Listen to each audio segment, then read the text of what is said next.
Sir Alvin, saan ba tayo pupunta? Aba, syempre, Sir Justin. Dito tayo sa kliyente ko. Asan ba tayo ngayon, sir? Everything's online. Asan ba tayo ngayon, sir? Aba, nandito tayo sa Tanawan, Batangas. Okay, ano bang pangalan ng negosyo ng kliyente mo, sir?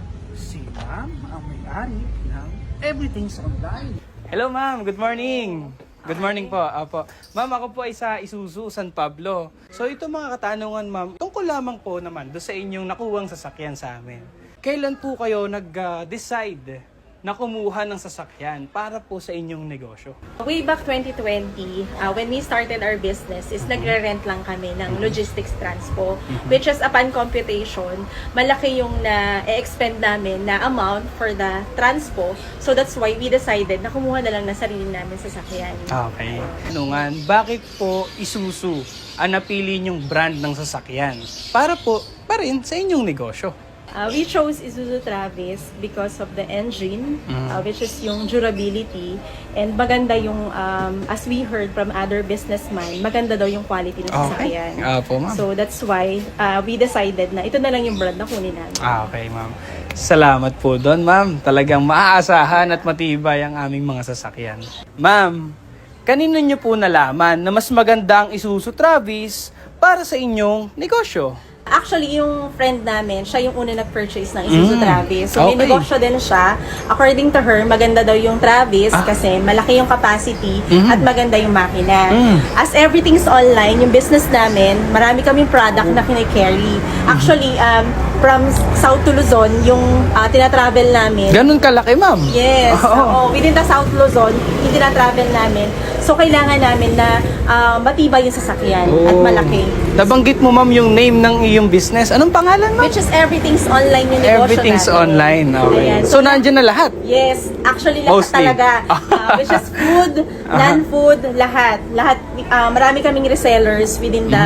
ngayon, nasa South Luzon pa lang kami. South Pero we Luzon. are planning na pumunta sa North para mas ma-expand yung business. Kailangan mo na ng pangalawang Travis. Okay.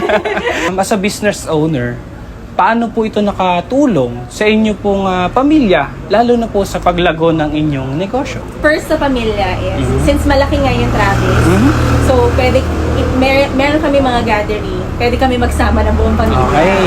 Yun yung advantage niya. Ayun. Then secondly, sa business, since malaki nga siya, marami siyang kayang i-load, and at the same time, matibay siya. Kasi since everything's online nga kami, dahil pauli-uli kami, maraming mga logistic, if ever na may ganitong same sa supplier, so takbo kami sa Manila, so okay siya na panghatak, maraming pwedeng ikarga. So napakalaking tulong sa amin ng Travis na to kasi na-expand yung negosyo namin. Okay. So, at the same time, yun nga po, tulad na nabanggit mo, ma'am, yung family mo is mas naging okay dahil nga po dun sa pagpasok ng inyong Isuzu Travis kasi mas naging maalwan. Yung pong inyong pagtakbo ng negosyo. Bilang huling katanungan, and gusto ko na lang din po naman magpasalamat dahil pinaunlakan nyo kami sa aming panayam na ito, ma'am. Gusto ko lang po magbigay kayo ng rekomendasyon bilang negosyante. Para po sa ibang mga gusto magsimula ng negosyo, ano ba ang pwede nilang gawin para sa pagpili ng kapartner nila sa kanilang negosyo? Bilang negosyante, ang unang i-consider natin sa kapartner sa negosyo is the logistic, which is yung sasakyan. So, maganda na may maayos kang sasakyan para mas mabilis mong maita-travel yung mga products mo. So, mas magiging convenient for you para patakbuhin ng isang negosyo.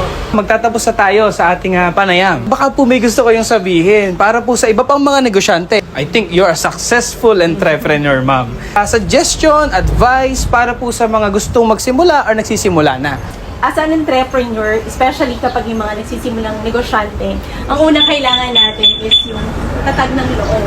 So, normal na may mga challenges along the way through the business, pero dapat matatag pa rin tayo. So, huwag tayong susuko and always ask God for guidance sa bawat desisyon na gagawin natin. As everything's online, I am the owner, I am Berlin. I am encouraging everyone, kung gusto nyo po mag-start ng negosyo, pwede nyo kaming i-message through our page. So yung mga nanay, estudyante, lolo, tita, tito, lahat ng status, pwede po kayo maging online seller. So mag-start lang po kayo sa maliit na kapital. Ako po, nagsisimula ako sa negosyo, maliit lang po yung kapital ko. Pero lumaban po ako, nakasama si God sa paglago ng negosyo. So yun po, Marami po tayong makakapartner sa negosyo, which is kasama na po dito yung Isuzu. Napakalaking tulong po sa amin ng sasakyan na to, napalago ang aming negosyo. So sana sa mga mag-a-avail ng sasakyan na ito ay makatulong din po ito sa inyong paglago sa negosyo. Maraming salamat po, Isuzu.